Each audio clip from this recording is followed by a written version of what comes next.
Well, hello, everybody. Hello again.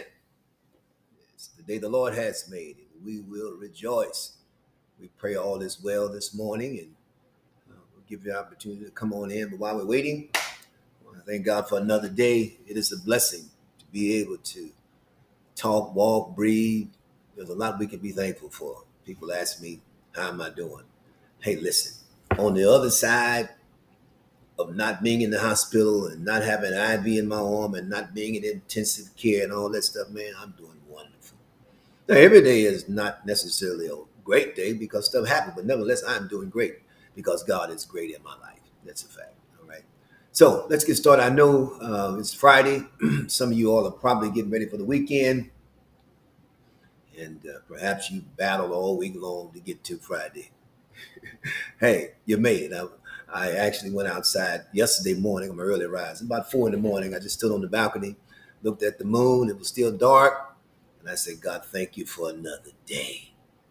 I made it through my yesterday. Hello, somebody. We got to be grateful, man.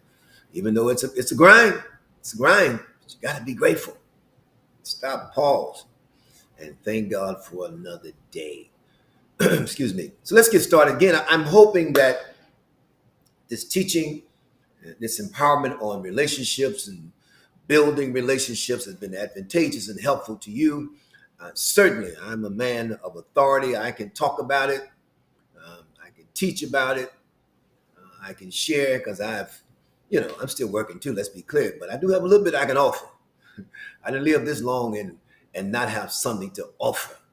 All right, and I don't have to go into all the hats I wear. So here we go. This is probably going to be a game changer for many of you today in terms of the teaching, what I'm going to be sharing.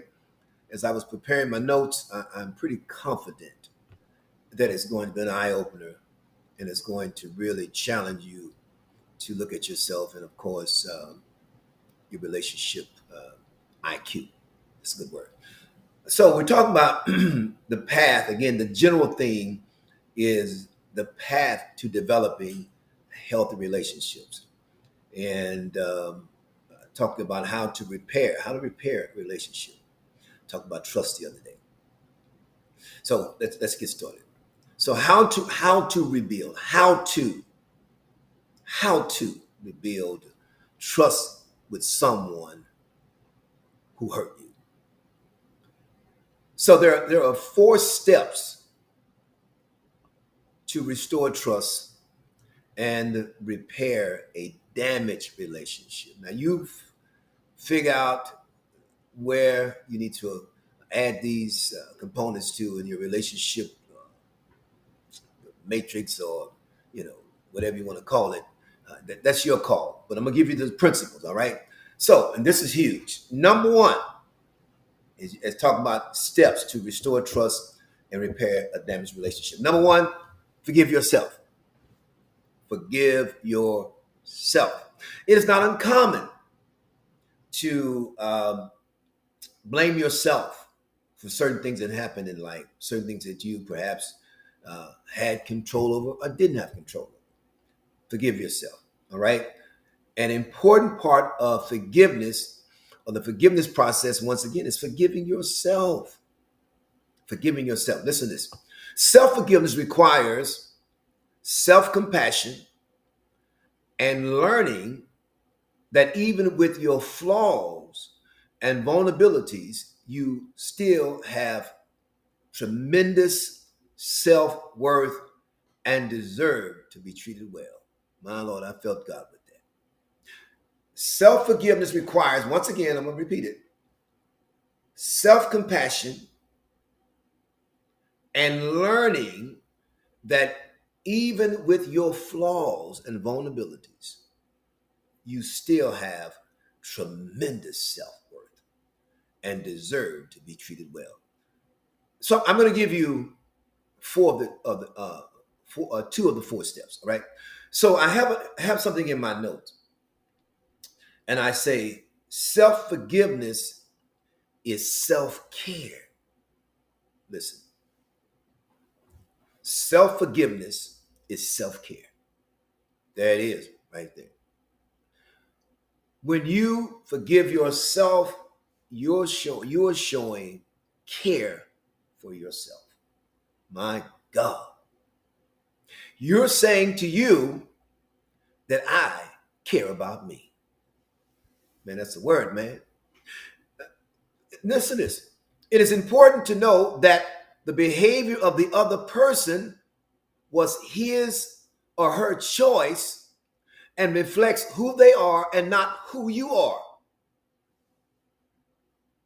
If your spouse commits adultery, or your significant other commits adultery or rather fornication, now perhaps you could have done something maybe as a wife or a husband, to perhaps offset that, particularly with meeting their needs.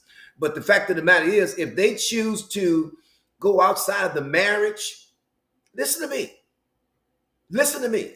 That's their choice. That's not, grant you could have done something to meet a need. However, if they've chosen to go outside of the relationship, don't blame yourself. Now, there might be some blame on your part as it relates to meeting their needs. Let's be clear about that. All right. But I want you to understand, holistically, at the end of the day, that's their choice. So let me just emphasize again, you got to take care of you. Forgiveness or forgiving yourself is self-care. Here we go. Number 2, forgive the other person. Now we're going to park right here. Forgive the other person. All right. It is impossible to regain trust without first regaining control of your emotional well-being by finding your inner peace with the situation. This is huge, man. Many people struggle with forgiveness because they don't want to let the other person off the hook for his or her bad behavior. It is important to realize, though, that forgiveness isn't about the other person. It's about your emotional freedom. Now, this is huge here. Learning to forgive and make peace with things that happened in the past can happen more easily when you take your focus off of the specific events that occurred and instead try to see the perspective of the other person. It's kind of talking about earlier. Listen to this. Forgiveness is a decision and not a feeling. This is therapeutic. Let me say it again. Forgiveness is a decision. It's not a feeling. I can assure you of this. I'm pretty sure of this. That when an individual has a problem forgiving, they will inevitably find themselves with a trail of broken relationships. Because they will always revert back to what they normally do. It's just a natural that the subconscious tells us it's what you've been doing, do it. Because it's programmed. But the conscious is it's where you are. It's what's happening right now. So here's the deal. After a while, you're programmed not to forgive people. And so what happens, you don't understand that forgiveness is listen to this. This is powerful. This is game changer right here. Ready for this? Are y'all ready for this? Forgiveness is not a process. It's a transaction. Man, that's heavy. Let me say it again. Forgiveness is not a process. It's a transaction. A transaction is defined. A transaction is an exchange of funds or services for something else. Let me go deeper. So when we ask God to forgive us, I'm going to go into a little more in a minute here. A transaction takes place. In the moment, he forgives us. So until you understand that, it's a transaction. Now, yes, it's a process in terms of the healing. I got that. But the healing cannot start until you and I forgive. Cannot. because you didn't make the transaction. You don't get credit for the money in the bank until you put the money in the bank. All right. When you make a choice to forgive, your feelings will take a while to catch up. Man, this is good stuff. So choose to forgive regardless of what you feel or how you feel. When triggers come and elicit feelings of unforgiveness, remind yourself that you have forgiven. You are not your feelings. Man, I've been through this stuff, man. I had to just make up my mind. Because some tests are so severe and so traumatic that they linger from day to week to month, even years. Sometimes it's a perpetual situation in terms of individuals' actions. So the discipline of forgiving is challenged daily. Generally, if you haven't forgiven someone, you'll be feeling intense, negative emotions such as anger, resentment, and hostility towards them. This is huge, man. So the thought is when the person's name or person enters the room, or you're in the same space and all that, in the same bed, in the same car, in the same venue, you'll know where you are. I'm telling you. Because if those negative emotions overtake you, I mean, we're talking about they come, but they overtake you, your conversation shifts, your attitude changes to the degree that you begin to speak what you're feeling, that anger, that resentment, and hostility overrides your consciousness. I promise you, you have not made the transaction. I didn't say these feelings would not show up, not manifest.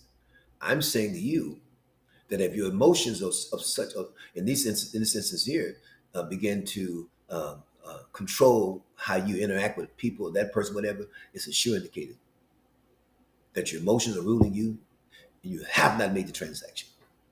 I didn't say you wouldn't feel these emotions. I didn't say that. I said that they will not control you. Let me close with this. Matthew 11 says it like this. Jesus said this. This is what Jesus said. He said, whenever you stand, pray. If you have anything against anyone, your husband, your wife, the divorce, your children, hello, somebody. He says, anyone, forgive him, that your Father in heaven may also forgive your trespasses. He says, forgive, in other words, make the transaction. Make the transaction. So you can become, brother, God will forgive you when you ask for forgiveness. Oh my God. Here's the deal. Well, so if I don't make the transaction when someone offends and hurts me, God is saying that when you ask for forgiveness, we don't make a transaction. That's what he's saying in essence. He said, but if you do not forgive, neither will your Father in heaven forgive your trespasses. It's good teaching, man. He says, in other words, you can override, you think you are anyway, by just, you're singing, you're teaching, you're preaching, you're whatever you in the setting. And he says, you can try to override it with acts, and override it with, override it with some futile, superficial conversation. But God sees your heart. It's work, but you got to make the transaction. All right. So I'm closing now. All right. So we're talking about steps to restore and restore trust and repair damaged relationships. And to be honest with you, be quite frank with you, some relationships I'm not trying to restore, but I've forgiven the person or persons. I'm not trying to restore. Because in some cases, the level of relationship is not something that I have to be a part of. Obviously, family, I value family. I do. I'm the one person in my family. It's always I'm the cream in the coffee. I'm the sugar in the coffee. I say I to God, obviously. So somebody's gonna have the balance to lead the way, and you're probably gonna be the most damaged. But guess what? You learn how to recover better than most. Whew. Better than most. Because you've learned the discipline of making the exchange. And you're going to get hit, hurt, damaged. But guess what? The sooner you learn this discipline, yes, it's painful. Yes, you're recovering from the adulterous affair. Come on, somebody. But guess what? The healing does not start until you make the transaction. That's a word. Now, I need y'all to get the word out, share, because someone is battling, someone is trying to figure out how to reconnect, reinstitute, reinstate a relationship. And it's going to take more than just you showing up and being in the room. It's called intentionality. And it really comes down to you being like Jesus. That's real talk. All right. So a couple of things. You all know we open our daycare and our school, Child Prayer Development Center. We certainly encourage you to look at the website. So you can see it in the fonts on the bottom. Great school. Encourage you to be in the St. Louis area. Check us out. Child Prayer Developmental Center. Child care, name is there. We're doing it. All right. Number 2, I invite you to come to church Sunday morning. All right. I got a word from the Lord. Man, it's going to be off the chisel. You don't want to miss it. So if you're in the city, in the St. Louis area, North County, St. Louis area, please get in the house. It's nothing like being in the house of God. If you're in another city, you can't be there, make sure you're online. All right, let's do this. Let's get the word out, man. Let's help the world with this kind of teaching. Y'all be blessed.